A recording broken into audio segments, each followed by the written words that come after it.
Awesome sauce. Everybody's okay. Good. I work in pharmaceutical sales for my real gig, the one that pays for all 4 of my dogs. Yeah, the rest is all volunteer. And so anything science related or medicine related. How's that left knee? Is your left knee okay, ma'am? Your left knee? Okay.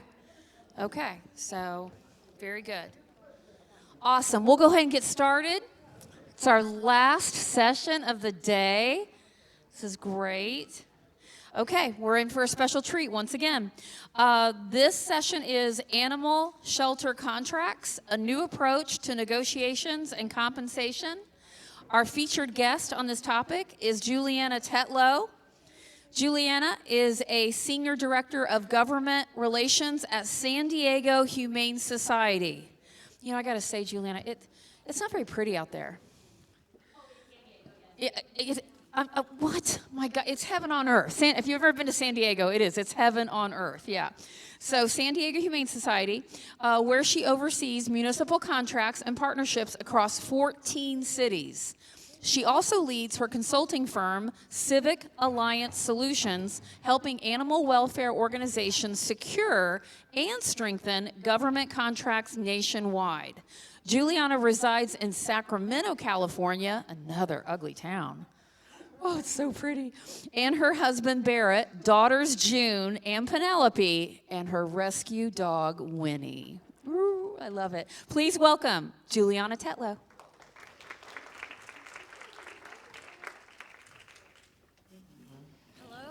Hello. There we are. Thank you so much for being here, especially the last session of today. It's a hard one to get to, so the fact that we've got some folks still around is deeply appreciated. As mentioned, I am Julianna Tetlow, Senior Director of Government Relations. Well, she's cute. That's Julianna Tetlow 10 years ago. This is me now after kids. But yes, I have worked for San Diego Humane Society as their Senior Director of Government Relations for 8 years. I have had my consulting firm, Civic Alliance Solutions, for 10 years. But prior to that, I worked in local and state government for 15 years. So both on the public sector side, working for elected officials, and on the private sector side, doing lobbying. I represented clients such as Airbnb, Clear Channel, iHeartMedia, the San Diego International Airport, and a number of developers. So I've been around the government world for quite a while.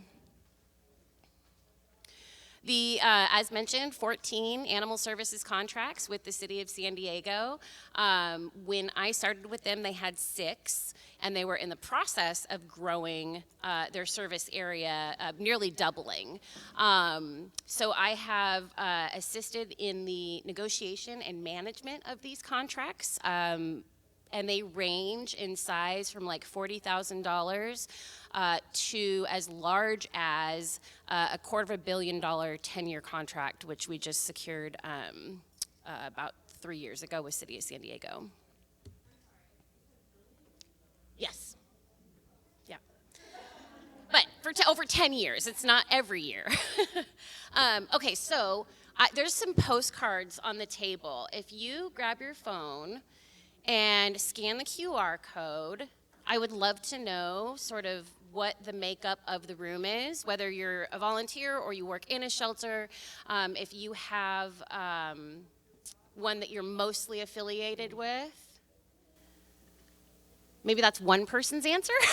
So, let us know where you're from. So obviously San Diego Humane for us is a nonprofit with municipal contracts. I've helped many others all over the nation. I've helped APA in Missouri.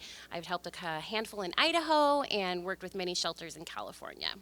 All right, so most of the group already is a contracted agency. And I see a handful of government and municipal too. I want to share that the things that we talk about today are totally relevant whether you have a contract, you're looking for a contract, or you are a municipal shelter that is constantly fighting for your piece of the pie and funding. So it is all relevant.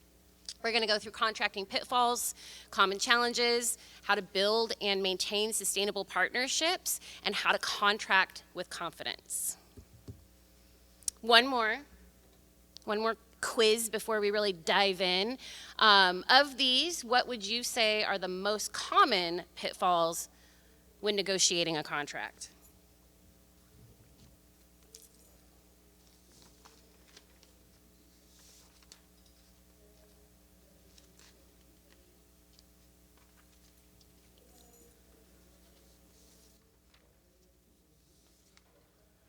All right. There we go. So this is one of those like trick ones, but I'm an easy grader. So instead of saying there's only one right answer of all of the above, all the answers are correct, especially all of the above. We have a number of challenges when we're negotiating contracts, and I think in particular as animal welfare folks, I think that we tend to not be taken as seriously as many other folks that municipalities are negotiating with. So it's really important that we are aware of the pitfalls before we go into the discussion about our contracts and how to hopefully avoid them. All right. Pitfall number 1, failure to thoroughly prepare. And this may seem obvious, but even if you have a clear idea about what you want from negotiations, you really still need to prepare and rehearse your arguments carefully. When you prepare, you're going to feel more confident. You can demonstrate your knowledge of the subject, and the other party will take you a lot more serious. And to be clear, this doesn't just mean being an expert in animal welfare. It means having someone on your team with intimate knowledge about the structure and standing of the agency or government that you are considering contracting with. Prepared, obviously, you're less likely to forget something. And it's extremely difficult to get new demands honored once you're like moving along in the negotiation process. So make sure in that preparation stage that you're really outlining what you need, what your organization needs to get from that contract. Bring your experts and bring your notes. And that doesn't necessarily mean just members of your board or your executive team. Really look at your operations, look at the folks who are on the ground doing the work day to day, who you trust to be in a conversation like that, and bring them with you. If your primary cost driver is personnel, which is pretty traditional for animal shelters, we need the people to take care of the animals, bring somebody from your finance department and your HR team to talk about those dynamics. If you know someone who has intimate knowledge of the agency or the people you are negotiating with and they're willing to assist you, consultants, lobbyists, board members who have relationships with elected officials, make sure you're engaging them as well. It can be tremendously helpful. And this is very important if you are entering into negotiations with a group, make sure that you've talked with your team beforehand, you've identified who's going to do what, practice your pitch and your arguments, discuss what the other side is likely to say, and prepare what you're willing to compromise on. Always make sure that there is one person sort of identified as the lead, so if things get stuck or things get challenging in the discussion, you always have that one point person to turn to. Trying to secure the best deal for your organization can be really daunting, and there are people who are scared of saying the wrong thing or settling too early, or don't like haggling, and sometimes people who have a leadership style that's more consensual really find rejecting other people's ideas or proposals embarrassing.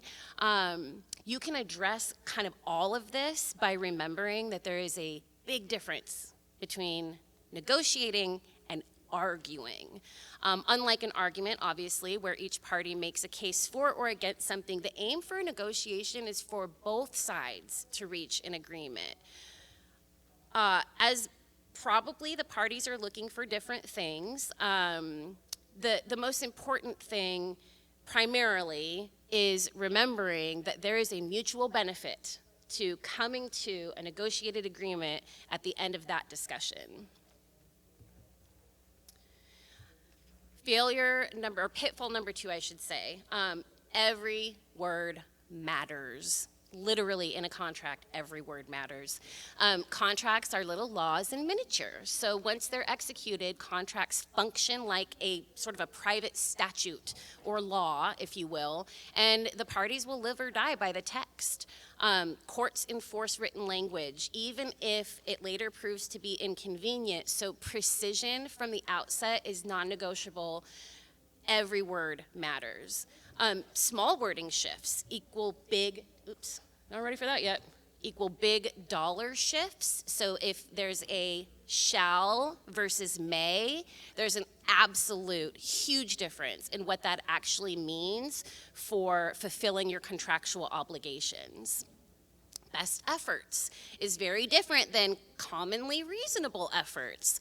And all of that is very different than shall. So courts treat these standards differently, and the shall can impose far heavier burden on an organization.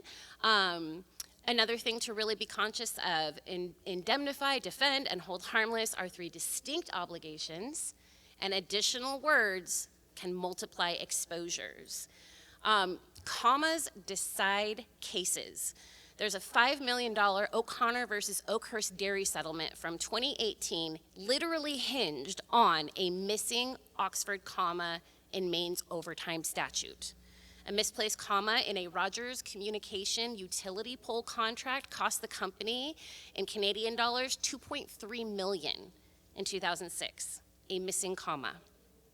So punctuation equals money. If you could take that away, that's a very, I think, important piece of this. Definitions drive interpretation. So a single definition section kind of silently controls dozens of obligations within your contract, narrowly defining, what a pet means. Can be really critical in your obligations. As another example, confidential information, for example, can free one party to reuse or not reuse valuable know-how. Undefined industry terms, which is actually pretty common in our industry, is we use a lot of phrases that we know what it means, but government agencies might not know what it means. We have to make sure that our industry terms are defined and clear, because it invites legal exposure, frankly, if you have a different understanding of your term than the person who's sitting on the other side of the table. Boilerplate is not boilerplate.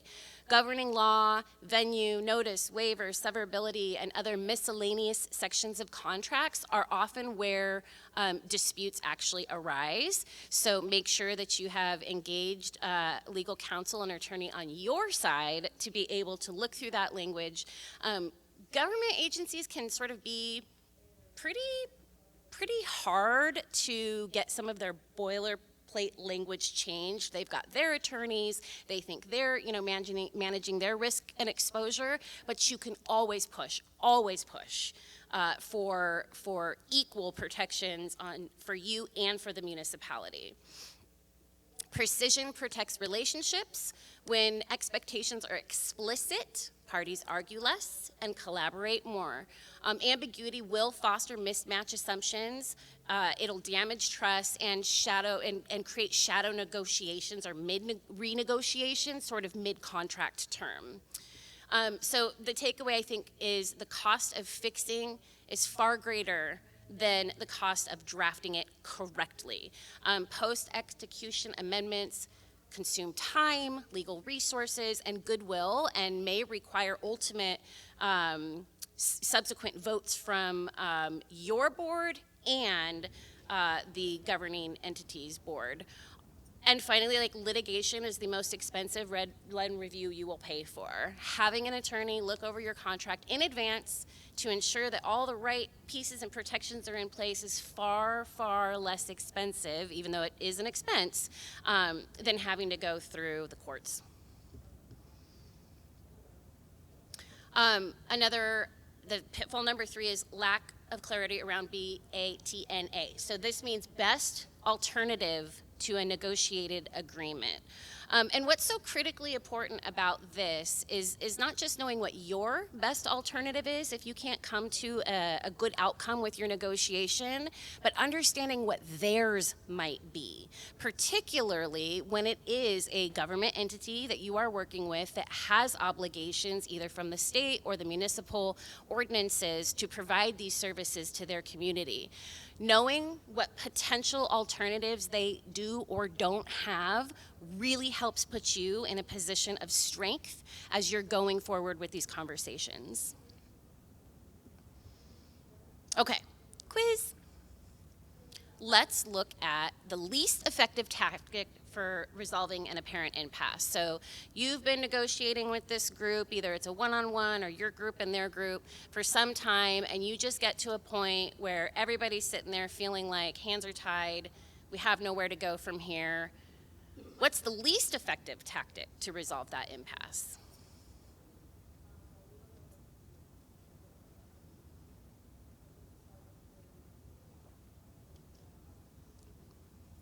That is right. Switching negotiators mid-discussion actually is not as helpful as one might assume, especially if you don't give the other party notice that you plan to switch your main negotiator.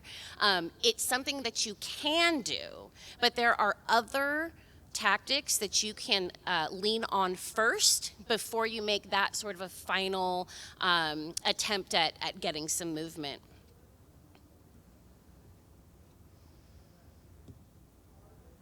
Okay, now we're going to move into common contract challenges, and this is sort of my favorite part of the presentation. These are specific to animal welfare to us. So, common contract challenge, budget. It's the big one, right? Because you're usually trying to get more, the government agency is usually trying to get your services for less, and this will be the part of the discussion that takes the longest. So it's probably the most obvious, but animal care and control agencies and nonprofits providing services are chronically underfunded. Chronically. It is incredible to me actually how consistently and deeply surprised government staff are, so like city staff, town managers, elected officials are at how much it costs to care for animals and provide animal control. I feel like it shouldn't be that surprising. They are live beings, but there's consistent shock at how expensive it is. This makes compensation usually the most challenging part of any contract discussion, and especially if the subject of animal care and animal control is new to the person that you are having a discussion with. One of the most common and I think sort of bizarrely unfair budgeting methods that I have seen, and I see it all the time and everywhere, is basing contract compensation on intake. That can be so detrimental to an organization. And when I say that, I mean on intake alone.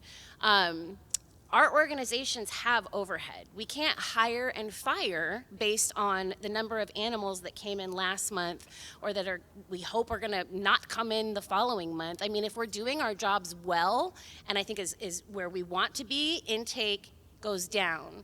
But that doesn't mean our expenses are going down. There are other ways to negotiate compensation from a municipality that doesn't rely solely on intake, and I think it's so important that animal welfare organizations are pursuing those types of formulas and not relying just on intake alone. It really is just an unfair way. I mean, you wouldn't look at the police department and say, well, you apprehended less criminals last month, so we're going to give you less money this month to do a job that has an inherent baseline cost. Animal care and control organizations should be compensated for the totality of the work performed and not just based on the numbers of animals that do or don't come in the door. The next common contract challenge is baseline. Well, and I'm giving you all a head. If You are a nonprofit who is providing government services. Be willing to know and acknowledge the difference between service levels that a city may provide if they were providing their own animal care services and what you would be willing to provide as a largely mission-based organization. There is going to be a financial mismatch, and that's okay. Most nonprofits who have government contracts are not fully recovering costs, but they're also usually doing more than what a government agency would do on just doing their own services. And so if you think about things that you can fundraise for, community programming, extraordinary medical care, intervention programs, be prepared to show your city councils, county councils, and government entities that added value without the added cost.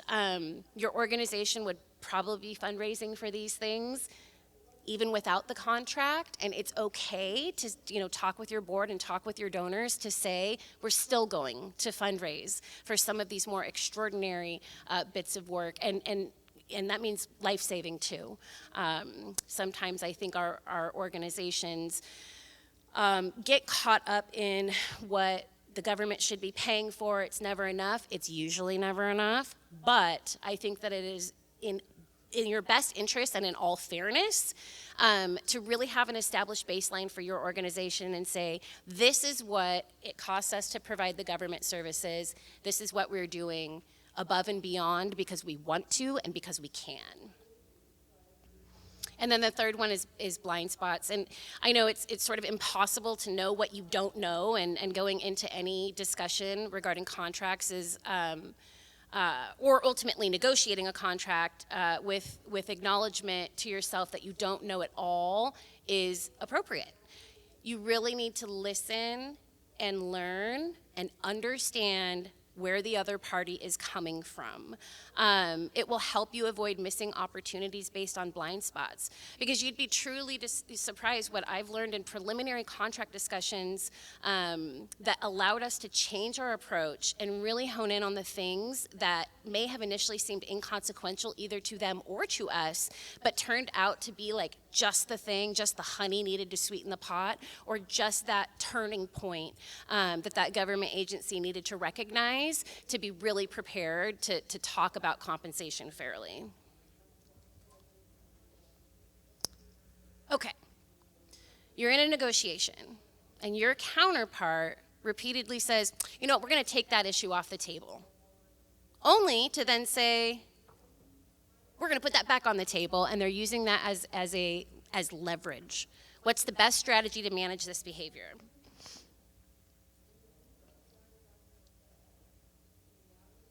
Yes.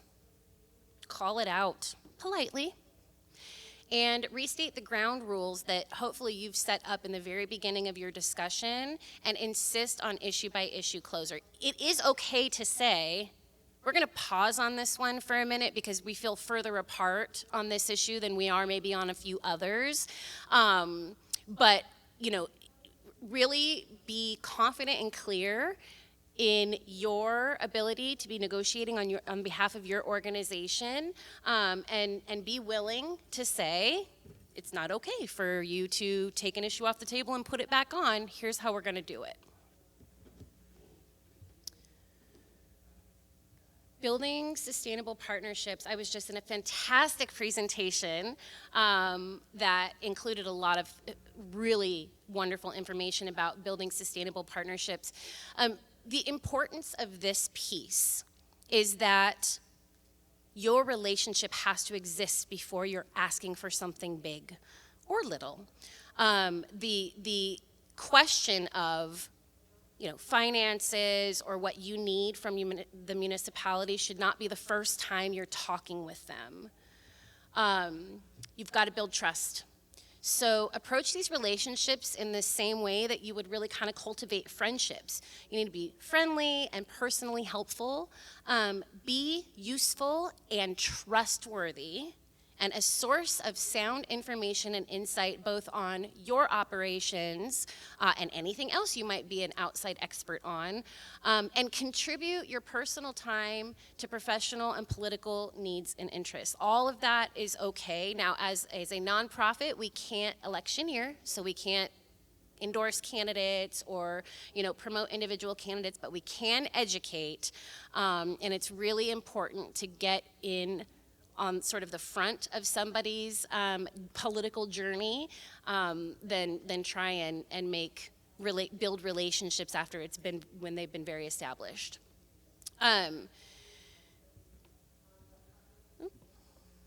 Respect. This is really important.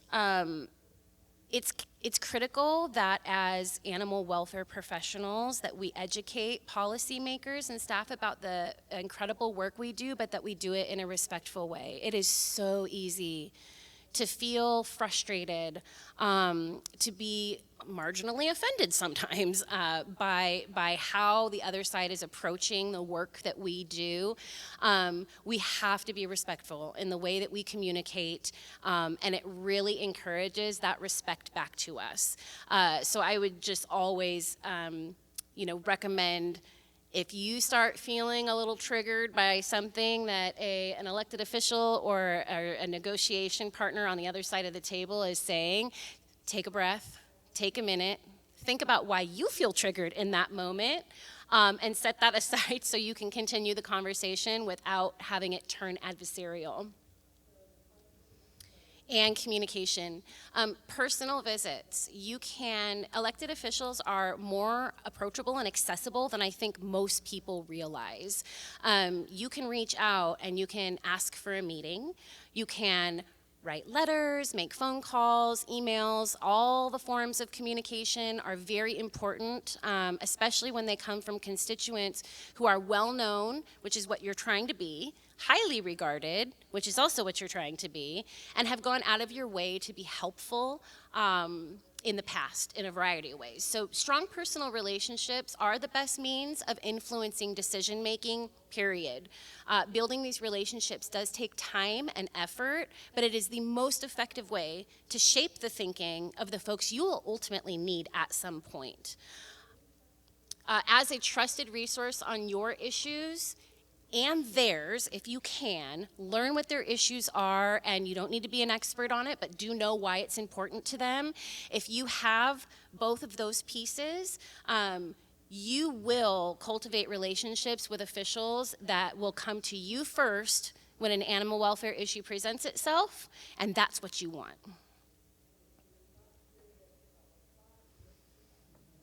Okay, practice in real life. Know your worth, aim high, and expect the best outcome. Successful negotiators are optimists. If you expect more, you will get more. And people who aim higher do better because your optimism will become a self-fulfilling prophecy.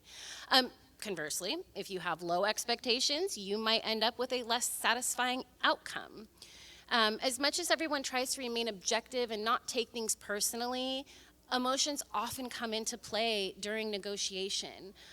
Take some time to learn a little bit about emotional intelligence, and it'll allow you to channel your emotions productively while giving you insight into how the other party feels.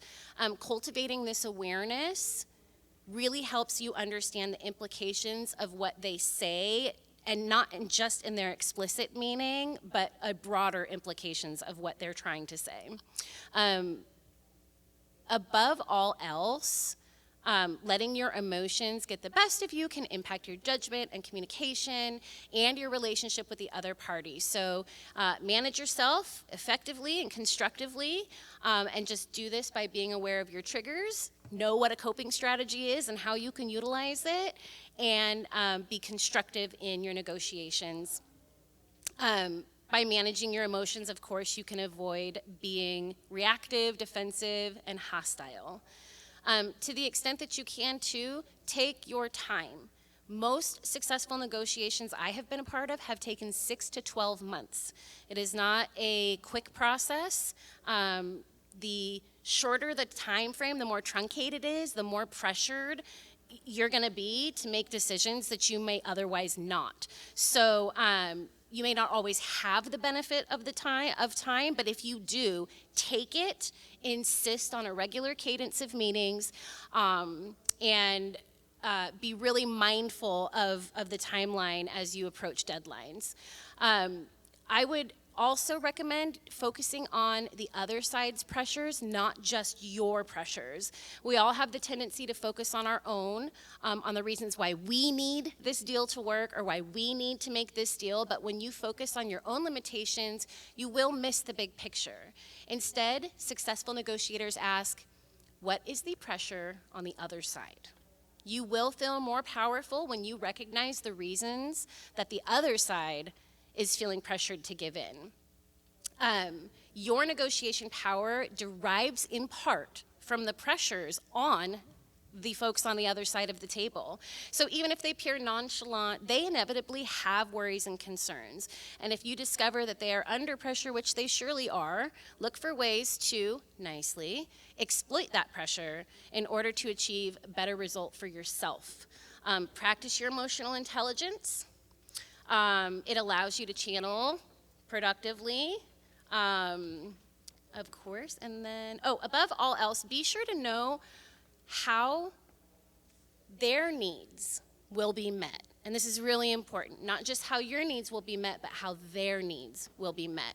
Successful negotiators always look at the situation from the other person's perspective. We all look at the world differently, so you are ahead of the game if you can figure out their perception of what is a good deal. Instead of trying to win a negotiation, seek to understand the other negotiator and show them ways to feel satisfied. If you can help the other side feel satisfied, they will be more inclined to satisfy your needs. And that doesn't mean to give in to all positions, but satisfaction means that their basic interests, their reasons for being across the table for you, have been fulfilled. Not necessarily that their demands have been met, but that their basic interests have been fulfilled. Here's some real-world examples of some both very positive and very difficult contract negotiations that I've been a part of. I think the biggest thing that I would say is know when it's appropriate to walk away. As an industry, I think we are undervalued and chronically underfunded, and it is very, very, very difficult to get that funding balanced once you've let it be out of balance for years and years. I have a municipality that I'm working with right now that has underfunded our contract for more than a decade by over $1 million a year. It is very hard to go to a city, especially when most of them are experiencing their own budget challenges, and say, you need to pay us $1 million more every year for our balance to be set, right? They look at you and they say, you've lost your marbles. There's no way we're gonna do that. So trying to make sure that the balance is right on the outset is very important. I will say, there are ways to fix it.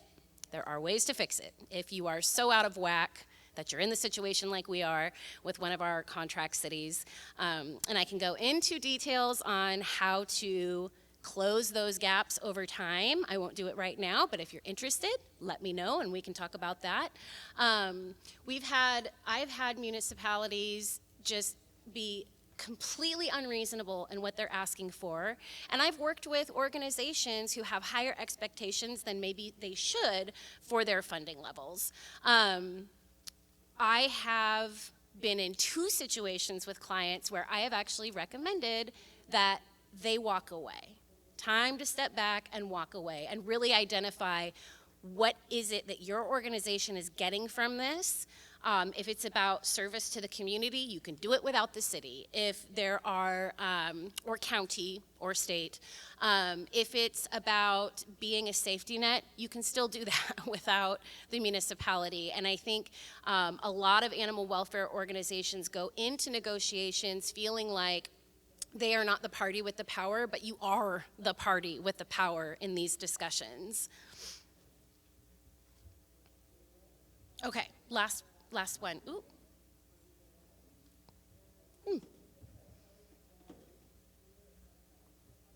All right. if you go to your quiz, does it actually give you the question? No? All right, well, I'm just going to read it out loud then. True or false? There is a investment threshold of either time or money that makes it impossible to walk away from a negotiation. False. The answer is false. You can always walk away, because even if you have invested considerable time, considerable energy, considerable staff, all of it, it is still probably more cost effective for an organization to walk away from a negotiation and say, it doesn't seem like we're going to be able to meet each other's needs in this circumstance. If and when you're willing to reconsider, we'd love to, get back to the table with you. But for now, we're just going to have to say, thanks, but no thanks. It is a very, very difficult thing to do. There's the whole sunk cost fallacy, where people feel that if I've put all this money and all this time already, I can't walk away because we're already too invested. You're never too invested. You always have the ability to say, we're going to have to take a pause and maybe look at this again in the future. In particular, that does put pressure back on the municipality, who's usually on the other side of the table. They're coming to you for a reason, and I will say that most municipalities have certain obligations that nonprofits do not, that inherently makes the cost of doing work more for them, but less for like the actual direct work. They're usually paying pensions and things like that. So I wish the question was there, but it's not. There it is. False. I gave you the answer. No. Hooray! I didn't know it would do that. That's actually pretty funny. Thank you all. Where are you? Nope. What a way to end a presentation, right? With all the chaos. It's going haywire, guys. I'm going to try and put that last slide back up because it should have my contact information on it for you. Let's see if we can get there. But my contact information is also on the postcards at the table. Another thing that this polling QR code is supposed to do, we'll see if it works, is there's a Q&A option if you just flip between the tabs after you've scanned that QR code.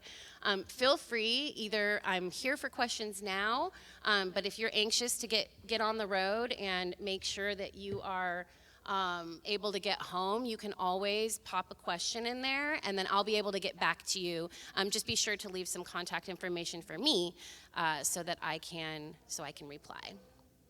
Are there any questions right now? Immediate questions? Yes.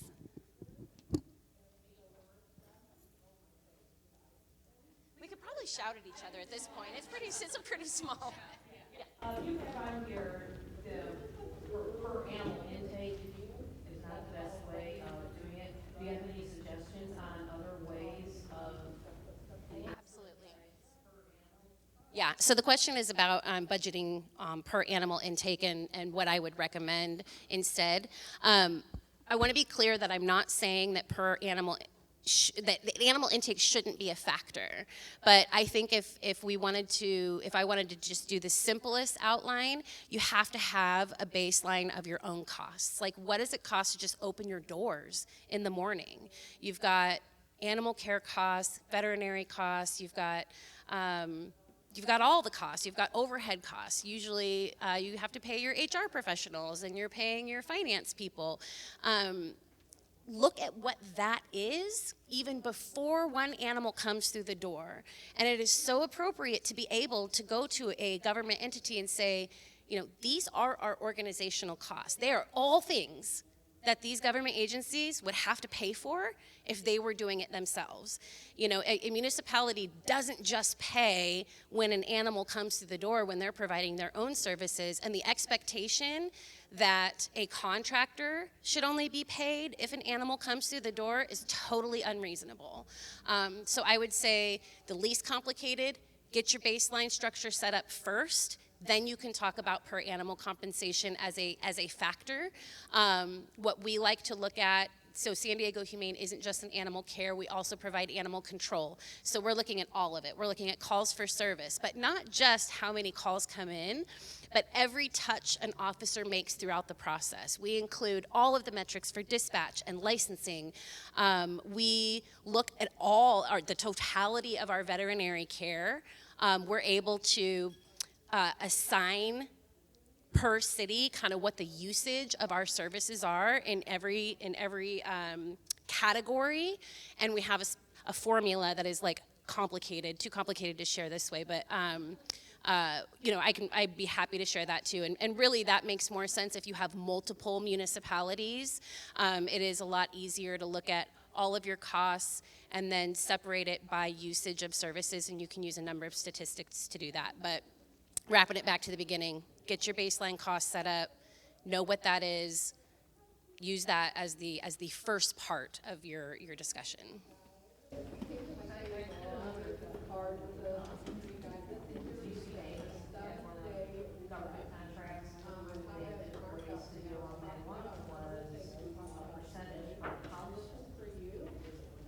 I've seen that. So the comment is one of UC Davis's. They did a presentation on contracting, and there was a percentage per household. That's a per capita method of doing it. That can work, but it can be tricky, and it can put you out of whack pretty quickly because, you know, obviously there are different costs, right? Like so just as one example, our municipalities, we have some very affluent communities. They're not using animal care services, but you better believe they are calling us for like barking dogs and dogs running off leash and their neighbor's dog pooping on their lawn. And so their usage of our services is higher on the humane law enforcement side, very, very low on the animal care side. If you're not able to like match usage, and you're just giving a per capita, it could become very imbalanced.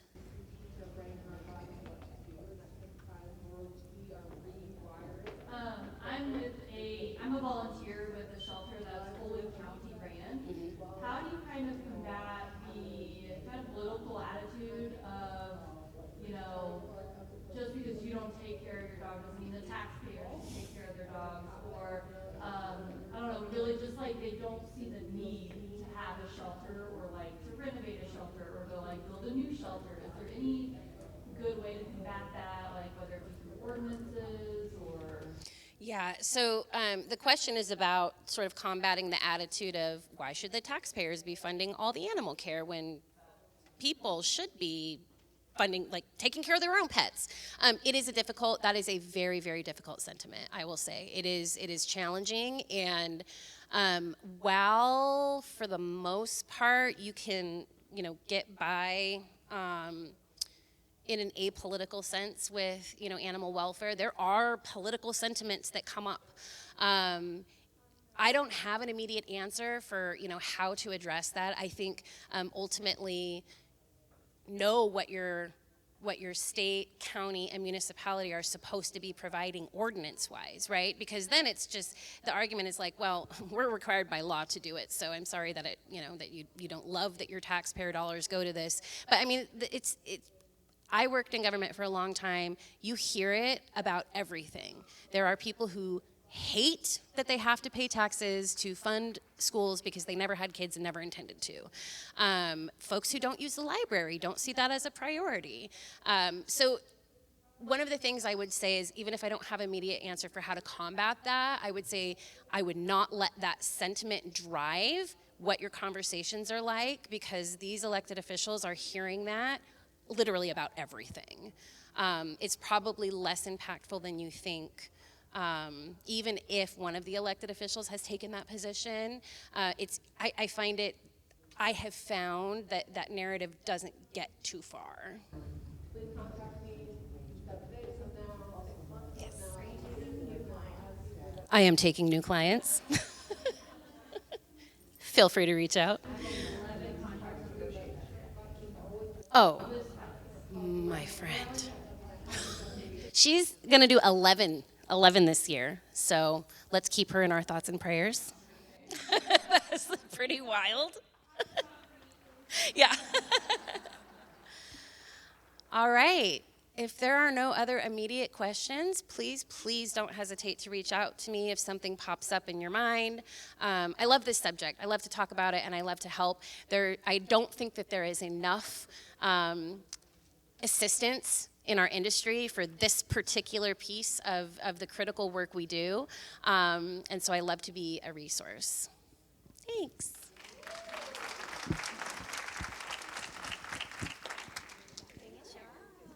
Thank you. Julianna Tetlow, everybody. And before we close out today's conference, just keep in mind your evaluations. We would love to have those filled out. We do read those once again, reminding you of that. We've got the boxes out in front on where to drop those off. So thank you for doing that. And also to look under your seats. There should be a winning ticket at every table. And if you have the ticket under your chair or a chair that's not being occupied, you get to take home the centerpiece. And if you don't love the centerpiece, someone you know will love the centerpiece. So please take those.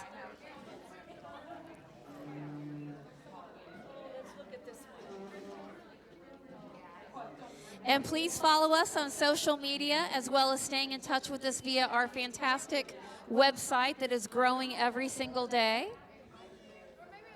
And we will see you at our next conference next year.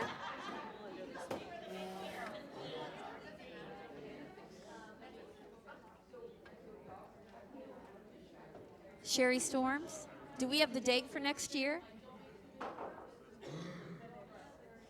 April of 2027. Thank you, guys. Be careful going home, please.